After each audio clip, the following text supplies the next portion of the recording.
We all know now that everyone in a 1-year cycle of his medical registration has to do an audit, and it's become the request plus the CME points. So it's not up to you now.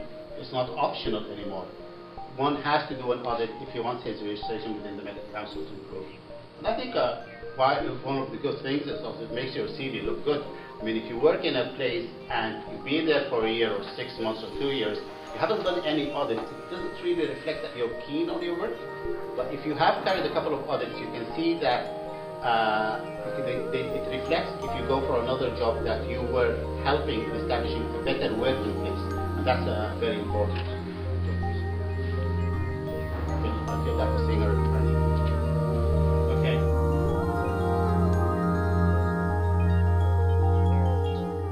They can have a much bigger impact and make a bigger difference in the world, have a greater income, and in so doing to really connect to the magic, the meaning and the money that many people expect when they go into medicine. And if I were to be honest, even yesterday in Casualty in James's, there were 2 young doctors sitting beside me, and they were complaining that medicine is not what they expected it to be. It's far, far from what they expected it to be. And I think whatever the case about Irish doctors in Ireland, I think it's even harder for an African doctor in Europe, an African doctor in Ireland, because there are other challenges. And having said that, there are also other opportunities, and I think that's what we really need to look at. And you can call me a dreamer, and that's fine, but I honestly think that most people who go into medicine do so like a little boy. You know, little kids when they are at a certain age and they want to be a superhero? Most people actually go into medicine because they want to be a superhero. Most people who want to practice medicine in Africa particularly want to be superheroes. But somehow there's a disconnect between reality and our expectations.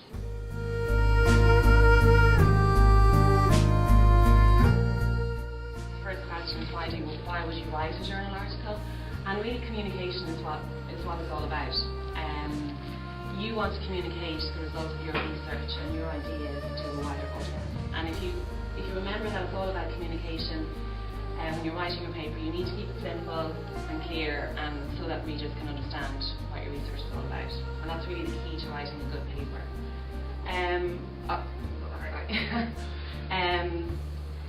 Also, you're going to add to the knowledge base of the subject, and your research might complement someone else's research.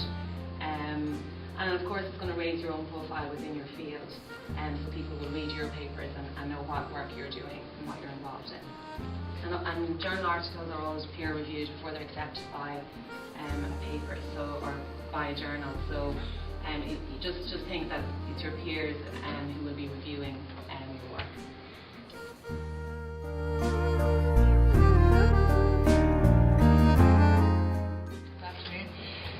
As Sahel mentioned, I've now made 2 trips to Sudan, and I hope that those of you who just arrived in Ireland have as positive an experience of the Irish culture as I did on my trips to Sudan.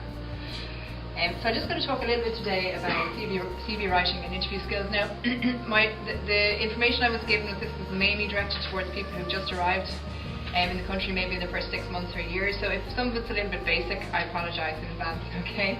And an electronic version of it will be available from Sohail if you email him forward, so you don't need to make any notes. Right? Okay. So I'm just going to start with a few of the basic questions about CV writing first. So the first question people say is, how long should my CV be? And people think you should have a 20-25 page CV, but generally we recommend 3 to 5 pages, and even consultant CVs expect to have a maximum about 10 pages. So most people are actually inclined to have their CV too long rather than too short. So if you aim for somewhere between 3 and 5 pages. What font you should use? Well, most medical documents are done in Arial, so that's the font that you should use, and you should use size 12, okay? You should use size 14 bold for headings and no other fonts. So there should only be 2 fonts, 14 bold and 12 regular, okay? Else it can look very over-involved. You've got lots of different fonts and headings and bold and italics, so keep it simple. Which paper should you use? You don't need fancy paper, scented paper, butterflies flying out of your paper.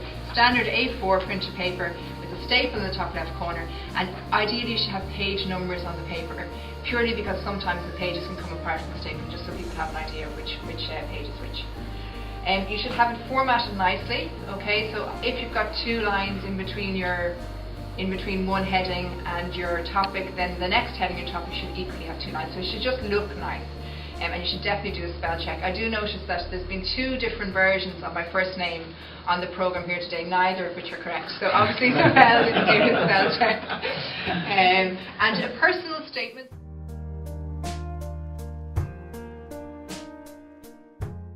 Focus and go through that bit by bit to discuss how the tax is calculated, how the universal social charge is calculated.